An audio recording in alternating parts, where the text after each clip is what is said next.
যুদ্ধবিরতি লঙ্ঘনের পাল্টাপাল্টি অভিযোগ ভারত পাকিস্তানের। গ্রামের মানুষ এখন ভোটের সিলমারা ভুলে গেছে, বলছেন খায়ের ভূঁইয়া। জানাবো ফ্যাসিবাদী দল আওয়ামী লীগের কার্যক্রম নিষিদ্ধ এবং সর্বশেষ জানাবো গণহত্যাকারীরা বিশৃঙ্খলা সৃষ্টির পরিকল্পনা করছে, বলছে উপদেষ্টা আসিফ। শুনছিলেন সংবাদ শিরোনাম, এবারে বিস্তারিত। যুদ্ধবিরতি লঙ্ঘনের পাল্টাপাল্টি অভিযোগ ভারত পাকিস্তানের।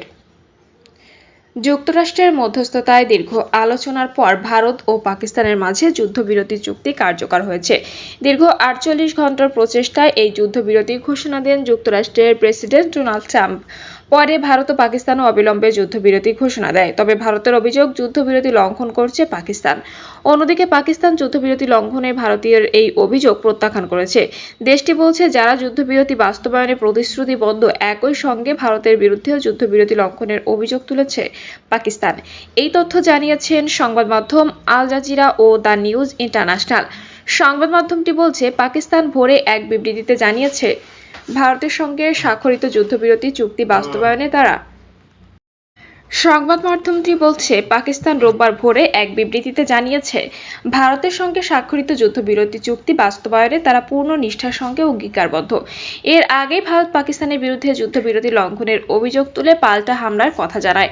পাকিস্তানের পররাষ্ট্র মন্ত্রণালয় এক বিবৃতিতে ভারতের বিরুদ্ধে যুদ্ধবিরতি লঙ্ঘনের অভিযোগ তোলে এবং জানায়, পাকিস্তানি বাহিনী দায়িত্বশীল ও সংযমীভাবে পরিস্থিতি মোকাবিলা করছে। বিবৃতিতে আরও বলা হয়, যুদ্ধবিরতির সফল বাস্তবায়নে যে কোনো জটিলতা সংশ্লিষ্ট পর্যায়ে যোগাযোগের মাধ্যমে সমাধান করা উচিত। একই সঙ্গে সীমান্তে অবস্থানরত সৈন্যদের সংযম প্রদর্শন করা জরুরি। এর আগে ভারত ও পাকিস্তানের মধ্যে যুদ্ধবিরতির কয়েক ঘন্টার মধ্যেই ফের উত্তেজনা দেখা দেয়। পরে আন্তর্জাতিক সীমান্ত জুড়ে পাকিস্তানের বিরুদ্ধে অস্ত্রবিরতির লঙ্ঘনের অভিযোগ তোলে ভারত। গভীর রাতে এক জরুরি সংবাদ সম্মেলনে এর তীব্র নিন্দা জানান ভারতের পররাষ্ট্র সচিব বিক্রম মিশ্রি।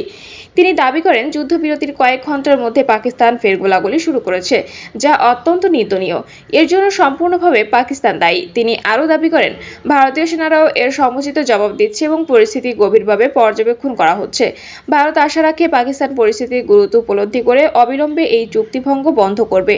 একই সঙ্গে তিনি বলেন, যে কোনো ধরনের অস্ত্রবিরতির লঙ্ঘনের মোকাবিলায় ভারতীয় সেনাবাহিনীকে কঠোর পদক্ষেপ নেওয়ার নির্দেশ দেওয়া হয়েছে।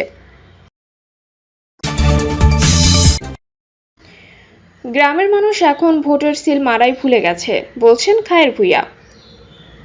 বিএনপি চেয়ারপারসন বেগম খালেদা জিয়ার উপদেষ্টা আবুল খায়ের ভূঁইয়া বলেছেন, 17 বছর মানুষ ভোট দেয়নি, এতে কোনো জায়গায় সিল মারতে হয়, মানুষ তা ভুলে গেছে। গ্রামগঞ্জের মানুষ ভোট মারার সিস্টেমই ভুলে গেছে।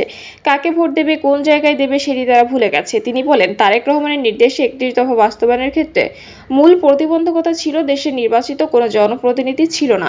31 দফার অন্যতম হচ্ছে দেশের মানুষের মৌলিক অধিকার ফিরিয়ে আনা, ভোটের অধিকার ফিরিয়ে আনা। বিএনপি সর্বোচ্চ গণতান্ত্রিক পদ্ধতি অনুসরণ করে, এজন্য ওয়ার্ড পর্যায়ে প্রত্যক্ষ ভোটে নেতা নির্বাচন করা হচ্ছে। আবুল খায়ের ভূঁইয়া বলেন, তত্ত্বাবধায়ক সরকার দীর্ঘমেয়াদের জন্য নয়, তত্ত্বাবধায়ক সরকার সুনির্দিষ্ট একটা সময়, তবে আমাদের সংবিধান আছে 3 মাস। ডক্টর মোহাম্মদ ইউনূস যদি ব্যর্থ হয়, তাহলে সেটি হবে আমাদের জন্য ব্যর্থ। আবার স্বৈরশাসকের পুনরাবৃত্তি ঘটতে পারে। অত্যন্ত সতর্কতার সঙ্গে ইউনূস সাহেবের সরকারকে আমরা বলেছি, যে সমস্ত সংস্কার করে অতি দ্রুত সময় নির্বাচন করা যায়, সেই সমস্ত সংস্কার করে দ্রুত সময়ে জনপ্রতিনিধিদের হাতে সক্ষমতা হস্তান্তর করে তত্ত্বাবধায়ক সরকার বিদায় নেওয়া উচিত। তিনি বলেন, সাবেক রাষ্ট্রপতি আব্দুল হামিদ কিশোরগঞ্জ থেকে এসে ঢাকা বিমানবন্দর দিয়ে পালিয়েছে, এজন্য কিশোরগঞ্জের এসপিকে প্রত্যাহার করা হয়েছে। রাষ্ট্রপতি পালিয়ে যায়, তত্ত্বাবধায়ক সরকার আছে, কিন্তু তারা জানে না। এর আগে বলেছে তাদের কাছে 630 জনের মতো আশ্রয় চাইছে, তাদেরকে এখন তাদের কাছে 630 জনের মতো আশ্রয় চাইছে, তাদেরকেও এখন খুঁজে পাওয়া যাচ্ছে না। কাউকে ইংল্যান্ডে, কাউকে কলকাতায় ও কাউকে আমেরিকায় দেখা যায়। তারা বাংলাদেশের বর্ডার কিভাবে ক্রস করলো? এর মধ্যে আওয়ামী লীগের বিগত স্বৈরাচারের দোসররা জড়িত রয়েছে।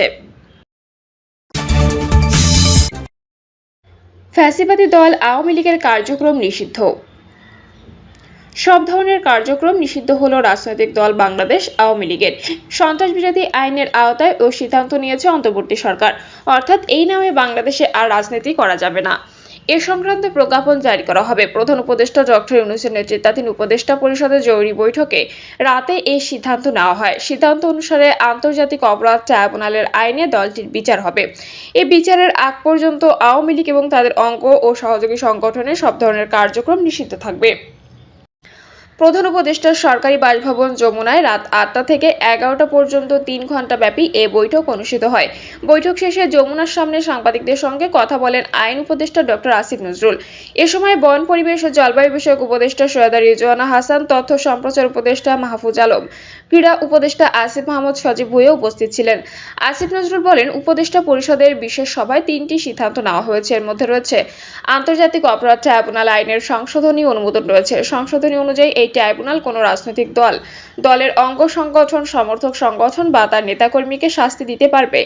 আন্তর্জাতিক অপরাধ ট্রাইব্যুনালে আওয়ামী লীগ ও তার নেতাদের বিচার কাজ সম্পন্ন না হওয়া পর্যন্ত দেশের নিরাপত্তা সার্বভৌমত্ব রক্ষা, জুলাই আন্দোলনের নেতাকর্মীদের নিরাপত্তা এবং অপরাধ ট্রাইব্যুনালের বাদী ও সাক্ষীদের সুরক্ষার জন্য সন্ত্রাস বিরোধী আইনে সাইবার স্পেস সহ আওয়ামী লীগের যাবতীয় কার্যক্রম নিষিদ্ধ করার সিদ্ধান্ত হয়েছে। এ বিষয়ে প্রয়োজনীয় পরিপত্র পরবর্তী কর্মদিবসে জারি করা হবে। পাশাপাশি উপদেষ্টা পরিষদের বৈঠকে জুলাই ঘোষণাপত্র আগামী 30 কার্যদিবসের মধ্যে চূড়ান্ত করে প্রকাশ করার সিদ্ধান্ত নেওয়া হয়েছে। আওয়ামী লীগ নিষিদ্ধের দাবিতে উত্তাল হয়ে ওঠে দেশ। গত 7ই মে রাত 10টার পর এই আন্দোলনের সূচনা হয়। জাতীয় নাগরিক পার্টির দক্ষিণাঞ্চলের মুখ্য সংগঠক হাসনাত আবদুল্লাহর ডাকে প্রধান উপদেষ্টার বাসভবন যমুনার সামনে জড়ো হতে থাকেন বিক্ষোভকারীরা। রাত গভীর হওয়ার সঙ্গে সঙ্গে পাল্টে যায় দৃশ্যপট। ধীরে ধীরে আসতে থাকেন এনসিপি, বাংলাদেশ জামায়াত ইসলামী, হেফাজতে ইসলাম, ইসলামী আন্দোলন, ইসলামী ছাত্র শিবির, গণ অধিকার পরিষদ সহ বিভিন্ন রাজনৈতিক দল বা সংগঠনের নেতাকর্মীরা। মাঠে নামে শাপলা চত্বর ও পিলখানা হত্যাকাণ্ডের শিকার পরিবারের সদস্য সহ আহত জুলাই যোদ্ধারাও। রাতভর বিক্ষোভ চলার পর শুক্রবার বাদ জুমা যমুনার পাশে ফোয়ারার সামনে বড় জামায়াত হয়। ডাক আসে শাহবাগ ব্লকেটের। এদিন রাজধানীর উত্তরা সহ ঢাকার কিছু প্রবেশমুখে অবস্থান নেন আন্দোলনকারীরা। বিভাগীয় শহর কিংবা জেলা উপজেলায়ও ছড়িয়ে পড়ে আন্দোলন। আওয়ামী লীগ নিষিদ্ধের দাবিতে তারা সমান তালে নামেন সড়কে। সিদ্ধান্ত না এলে এরই মধ্যে ফের মার্চ টু ঢাকার হুঁশিয়ারি দিয়েছেন এনসিপির আহ্বায়ক নাহিদ ইসলাম। একই সঙ্গে 3 দফা দাবিতে কর্মসূচি চালিয়ে যাওয়ার ঘোষণা দেওয়া হয়। বিষয়টি গুরুত্বের সঙ্গে বিবেচনায় নিয়েছে জানিয়ে বিবৃতি দিয়েছে অন্তর্বর্তী সরকার। প্রেস উইং থেকে পাঠানো বিবৃতিতে বলা হয়, রাজনৈতিক সব দলের সঙ্গে এরই মধ্যে যোগাযোগ করেছে সরকার।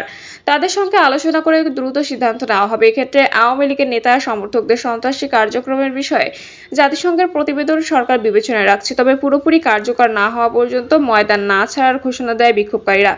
জাতিসংঘের মানবাধিকার বিষয়ক হাইকমিশনের প্রতিবেদনে উল্লেখ করা হয়, 2009 সাল থেকে 16 বছর শাসনামলে অনিয়ম, গণহত্যা, গুম, খুন, নির্যাতন, অর্থ বাণিজ্য সহ মানবাধিকার লঙ্ঘনের মতো অপরাধ করেছে আওয়ামী লীগ। দলটির সভানেত্রী সাবেক প্রধানমন্ত্রী শেখ হাসিনাকে সরাসরি অভিযুক্ত করা হয়েছে। এ রিপোর্টে 2014, 2018 এবং 2024 সালে 3টি জাতীয় নির্বাচন জালিয়াতি করে অবৈধভাবে ক্ষমতা দখল টিকিয়ে রাখেন শেখ হাসিনা। আর ক্ষমতা টিকিয়ে রাখতে এমন কোনো অপরাধ নেই যা করেননি তিনি। বেপরোয়া অপরাধ ও অত্যাচার অতিষ্ঠ হয়ে ওঠে দেশের মানুষ। এরপর ছাত্র জনতার আন্দোলনের মুখে গত বছরের 5ই আগস্ট দেশ ছেড়ে ভারতে পালিয়ে যায় হাসিনা। এ সময় ইতিহাসের সবচেয়ে বড় বিপর্যয়ের মুখোমুখি হয় তার দল আওয়ামী লীগ। এরপর আওয়ামী লীগকে নিষিদ্ধের দাবি ওঠে বিভিন্ন মহল থেকে। তবে জাতিসংঘের রিপোর্টে রাজনৈতিক দল নিষিদ্ধ না করার সুপারিশ করা হয়েছে। শাহবাগ থেকে ফ্যাসিবাদের কফিনে শেষ পেরেক মারার অঙ্গীকারের কথা জানিয়েছেন এনসিপি সহ জুলাই আন্দোলনে অংশগ্রহণকারী বিভিন্ন দল ও সংগঠনের নেতারা। বিকালে আওয়ামী লীগ নিষিদ্ধ করা সহ 3 দফা দাবিতে ফ্যাসিবাদ বিরোধী জাতীয় ঐক্যের ব্যানারে গণজামায়াত কর্মসূচি অনুষ্ঠিত হয়। এতে অংশ নেয় তারা এই অঙ্গীকারের কথা জানান। তারা বলেন, আমাদের এই লড়াই ফ্যাসিবাদের বিরুদ্ধে বাংলাদেশপন্থীদের লড়াই। এ সময় আওয়ামী লীগ নিষিদ্ধ না হওয়া পর্যন্ত মাঠে থাকা এবং দ্রুত ব্যবস্থা না নিলে সরকারের প্রতি অনাস্থা দেওয়া হবে বলে হুঁশিয়ারি উচ্চারণ করেন বক্তারা। অবশেষে আওয়ামী লীগের কার্যক্রম নিষিদ্ধ করা হয়। প্রিয় দর্শক, এই ছিল এখনকার সর্বশেষ সংবাদ। আপডেট সব সংবাদ পেতে চ্যানেলটি সাবস্ক্রাইব করে বেল আইকনটি ক্লিক করে রাখুন।